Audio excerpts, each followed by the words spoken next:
नमस्कार दोस्तों, स्वागत है आपका हमारे YouTube चैनल कृषि हेल्पलाइन पर। आज हम बात करने जा रहे हैं कि एग्रीकल्चर में आप अपना करियर कैसे बनाएं।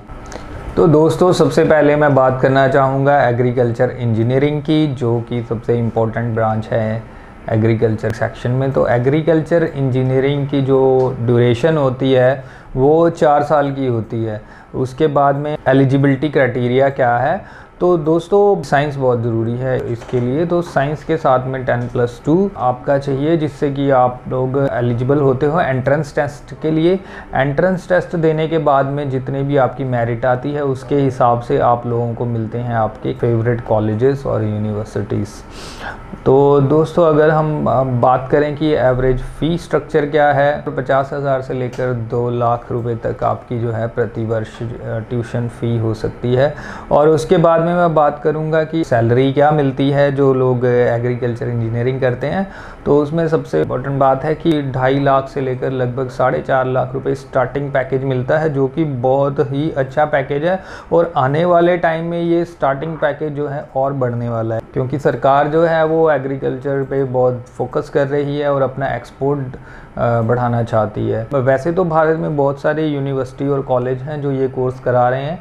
हम आपको सिर्फ 5 टॉप कॉलेजेस के बारे में बात करेंगे। Tamil Nadu agriculture university Coimbatore, the Neotia college Kolkata, Chandigarh university Chandigarh, lovely professional university Jalandhar और असम यूनिवर्सिटी सिलचर। तो दोस्तों, हम बात करेंगे कि एग्रीकल्चर इंजीनियरिंग करने के बाद आप लोगों को कौन कौन से जॉब प्रोफाइल्स हैं जो मिल सकते हैं। तो यहाँ आपके लिए हम बताना चाहेंगे कि जॉब प्रोफाइल्स क्या क्या हो सकते हैं। तो दोस्तों, सबसे पहले आपको बताना चाहूँगा कि आप एक एग्रीकल्चरल इंजीनियर बनकर बाहर निकलते हो और उसके बाद आप एग्रीकल्चर स्पेशलिस्ट का जॉब कर सकते हो, आप एग्रोनॉमिस्ट का जॉब कर सकते हो, एग्रीकल्चर इंस्पेक्टर का जॉब कर सकते हो, आप एग्रीकल्चरल सर्वे इंजीनियर बन सकते हो, तो आप रिसर्च में भी जा सकते हो। तो दोस्तों, ये जो फील्ड है यहाँ पे आप लोग अपने आप को बूस्ट कर सकते हो। और दूसरी बात है कि आपका जितना भी एक्सपर्टीज़ और आपका एक्सपीरियंस बनता जाता है तो आपका जॉब प्रोफाइल बहुत ही अच्छा होता जाता है और आपका जो सैलरी पैकेज है वो भी बढ़ता जाता है। तो दोस्तों, अब हम इसके बाद बात करेंगे, अगला जो सेगमेंट है वो है एग्रीकल्चरल इंफॉर्मेशन एंड टेक्नोलॉजी के बारे में। तो एग्रीकल्चरल इंफॉर्मेशन एंड टेक्नोलॉजी कैसे सहायक होगी आपके मॉडर्नाइजेशन में। जो आने वाला समय है वो हमारा बेसिकली इंफॉर्मेशन और टेक्नोलॉजी पे डिपेंड करता है, क्योंकि आज जो आप मोबाइल ऐप यूज़ कर रहे हो, जो आप इंटरनेट से फॉर्म भरते हो कोई भी, वो सब इंफॉर्मेशन एंड टेक्नोलॉजी फील्ड में ही आता है। तो दोस्तों, इस कोर्स का जो ड्यूरेशन है वो भी 4 साल का होता है। उसके बाद में हम बात करें कि बेसिकल एलिजिबिलिटी क्या है, तो आपको वही 10+2 साइंस के साथ चाहिए। और आपका जो एंट्रेंस टेस्ट होता है इंजीनियरिंग कॉलेजेस का, क्योंकि आप कितने नंबर उसमें कितने मार्क्स आप स्कोर करते हो उस पर डिपेंड करता है कि आपको कौन से इंस्टीट्यूट में एडमिशन मिल सकता है। तो अभी हम आपको बताना चाहेंगे कि इसमें एवरेज ट्यूशन फ़ी क्या होती है। तो एग्रीकल्चरल IT सेक्टर में जो है वो ट्यूशन फ़ी लगभग 20,000 रुपये पर ईयर होती है और उसके बाद में आपकी लगभग 1,20,000 तक वो जा सकती है। वो डिपेंड करता है कि आप कौन से इंस्टीट्यूट से जो है इंजीनियरिंग कर रहे हो। उसके बाद में बात आती है कि आपका एवरेज सैलरी पैकेज क्या होगा। तो स्टार्टिंग सैलरी 2.5 लाख से लेकर 4.5 लाख रुपए, जो कि एक बहुत अच्छा पैकेज है। तो दोस्तों, इसके बाद में हम बात करेंगे कि यहाँ पे टॉप आपके कॉलेजेस और इंस्टीट्यूशंस कौन कौन से हैं जहाँ पे आप एडमिशन ले सकते हो। वैसे तो देश भर में बहुत सारे कॉलेज और यूनिवर्सिटियाँ ये कोर्स करा रही हैं, लेकिन हम आपको जो है टॉप 5 के बारे में ही बताएंगे जहाँ से आप ये इंफॉर्मेशन एंड टेक्नोलॉजी का कोर्स परस्यू कर सकते हो। तो दोस्तों, बात करेंगे टॉप इंस्टीट्यूट्स के बारे में। तो सबसे पहले तमिलनाडु एग्रीकल्चर यूनिवर्सिटी कोयम्बतूर, संस्कृति यूनिवर्सिटी मथुरा में है, द नियोसिया कॉलेज कोलकाता में है, चंडीगढ़ यूनिवर्सिटी चंडीगढ़ और बिट्स हैदराबाद। तो दोस्तों, अब हम बात करना चाहेंगे कि आप एग्रीकल्चर इंफॉर्मेशन एंड टेक्नोलॉजी में ग्रेजुएशन करने के बाद में आपको जॉब प्रोफाइल कौन कौन से मिलेंगे। तो उसमें हम बताना चाहेंगे कि agriculture inspector, landscape planner, landscape ecologist, IT manager, e-commerce system designer, biological database designer, e learning specialist, commodity trader, farm plantation manager, supply chain manager और क्रॉप इंश्योरेंस मैनेजर इत्यादि। तो दोस्तों अब हम इंजीनियरिंग, एग्रीकल्चर इंजीनियरिंग में जो अगली branch की बात करने जा रहे हैं वो है डेयरी टेक्नोलॉजी। तो आप बी या फिर बी टेक एग्रीकल्चर के अंदर डेयरी टेक्नोलॉजी में कर सकते हैं। तो अभी डेयरी टेक्नोलॉजी दोस्तों सभी जो हम भारतीय हैं लगभग सभी के घरों में पहले के टाइम पे गाय या भैंस पाली जाती थी। तो ये एक तरह से हमारा घरेलू बिजनेस था पहले, क्योंकि लोग बिजनेस के पर्पज़ से नहीं बल्कि अपने घर के लिए भी यहाँ गाय या भैंस रखते थे। तो दोस्तों अभी हम बात करें तो ये जो डेयरी टेक्नोलॉजी है ये भी 4 साल का कोर्स है। उसके बाद हम बेसिक एलिजिबिलिटी की बात की जाए तो 10+2 आपको साइंस के साथ चाहिए, और उसके बाद में एंट्रेंस टेस्ट जो इंजीनियरिंग का होता है वो आपको देना पड़ेगा। उसके बाद हम बात करते हैं कि एवरेज ट्यूशन फ़ी कितनी है। तो एवरेज ट्यूशन फ़ी यहाँ पर लगभग 20,000 से स्टार्ट होती है और वो 5 लाख रुपए प्रति वर्ष तक हो सकती है। तो यहाँ पर आपको एक बात बता दें कि जो एवरेज ट्यूशन फ़ी है ये डिपेंड करता है कि आप लोग कौन से इंस्टीट्यूट में जा रहे हो, क्योंकि ये इंस्टीट्यूट टू इंस्टीट्यूट डिपेंड करता है, कहीं पे कम है कहीं पे ज़्यादा है।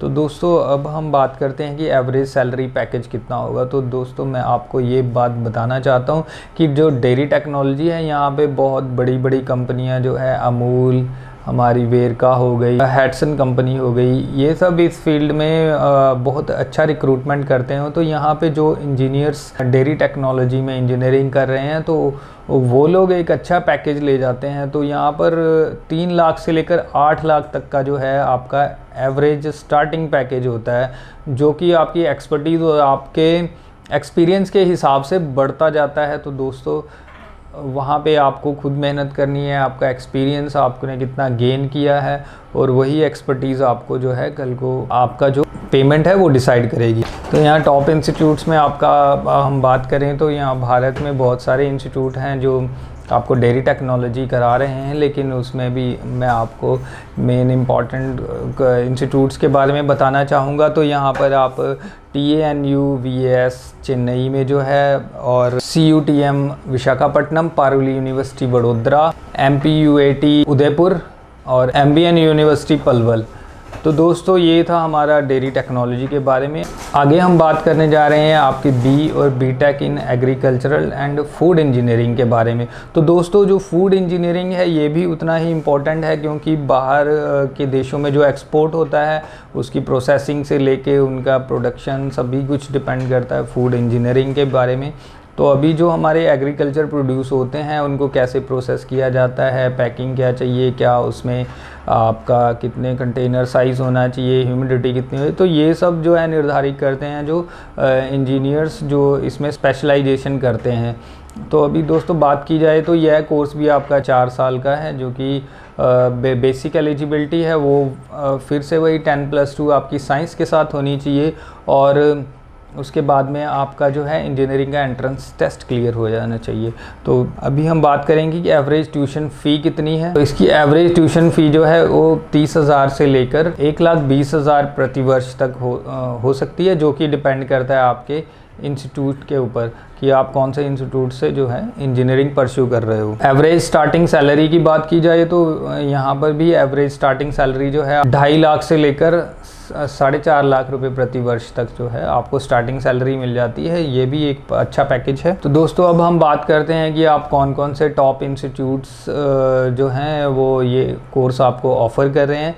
तो उसमें सबसे पहले मैं बताना चाहूँगा कि हमारे देश के अग्रणी जो इंजीनियरिंग इंस्टीट्यूट है जो कि IIT खड़गपुर है वो आता है। उसके बाद में हम बात करेंगे GIET यूनिवर्सिटी गुनूपुर जो कि ओडिशा में है, सिंघानिया यूनिवर्सिटी झुंझुनू में, वो institute of agriculture and technology Allahabad, Ballarpur institute of technology Chandrapur Maharashtra. तो दोस्तों जॉब प्रोफाइल की बात की जाए तो आप agriculture officer, agriculture specialist, quality assurance officer, farm manager और रिसर्च इंजीनियर के तौर पर काम कर सकते हो। तो दोस्तों अब हम बात करने जा रहे हैं बी या B tech in agriculture engineering और एंड इरिगेशन के बारे में। तो अभी दोस्तों जैसा कि आप सब जानते हैं कि सिंचाई के बिना खेती अधूरी है। तो सिंचाई जो है वो एक बहुत ही इम्पोर्टेंट पार्ट है हमारे एग्रीकल्चर का। तो जो लोग यहाँ पे एग्रीकल्चर इंजीनियरिंग कर रहे हैं इरिगेशन में, तो उनके लिए भी बहुत अच्छा स्कोप है। तो दोस्तों इसका ड्यूरेशन जो है वो भी 4 साल का है। अब इसकी एवरेज जो है ट्यूशन फ़ीस की बात करें तो वो भी करीबन 20,000 से लेकर आपको 1,20,000 तक है, जो कि आपके इंस्टीट्यूट पे डिपेंड करता है कि किस इंस्टीट्यूट से आप जो है अपनी पढ़ाई कर रहे हो इंजीनियरिंग की। इसमें आ जाता है एवरेज स्टार्टिंग सैलरी क्या होगी। तो दोस्तों ये सभी के मन में यही एक वो रहता है कि हमारी एवरेज स्टार्टिंग सैलरी क्या होगी। तो यहाँ पर भी आपको 2.5 लाख से लेकर करीबन 3.5 लाख रुपया या 4 लाख रुपया प्रति वर्ष जो है आपका स्टार्टिंग सैलरी पैकेज हो सकता है। यहाँ आपको गवर्नमेंट और प्राइवेट सेक्टर दोनों इसमें आपको नौकरी ऑफ़र करते हैं। तो दोस्तों अब हम बात करने जाएंगे कि यहाँ पे आपके टॉप इंस्टीट्यूट्स कौन कौन से हैं। सबसे पहले आता है हमारा फिर से IIT खड़गपुर, दूसरा कॉलेज ऑफ इंजीनियरिंग, तीसरा हमारे पास आता है GB Pant university of agriculture and technology जो कि पंतनगर में है, चौथा है महात्मा फुले कृषि विद्यापीठ जो कि राहुरी महाराष्ट्र में है। तो दोस्तों बात की जाए जॉब प्रोफाइल्स की, आपको क्या क्या जॉब प्रोफाइल जो है यहाँ पे ऑफ़र हो सकते हैं। तो उसमें है आपका सर्वेयर, आपकी सर्वे कर सकते हैं आप, एज ए टीचिंग प्रोफेशन भी चुन सकते हैं आप, असिस्टेंट साइट इंजीनियर का काम कर सकते हैं आप, एग्रीकल्चर इंजीनियर के तौर पे काम कर सकते हैं आप, सीड प्रोडक्शन स्पेशलिस्ट के तौर पे काम कर सकते हैं, टेंडरिंग इंजीनियर के तौर पे काम कर सकते हैं, और आप नेचुरल रिसोर्सेज मैनेजमेंट इंजीनियर के तौर पे काम कर सकते हैं। तो दोस्तों ये थी जानकारी एग्रीकल्चर इंजीनियरिंग के बारे में। तो दोस्तों अगले वीडियो में हम आपको बताएंगे कि BSc जो कि बैचलर ऑफ साइंस होता है उसमें आप कौन कौन से कोर्स ऑप्ट कर सकते हो। तो ज़्यादा जानकारी के लिए हमारे चैनल कृषि हेल्पलाइन के साथ जुड़ें और बेल आइकन को दबाना ना भूलें।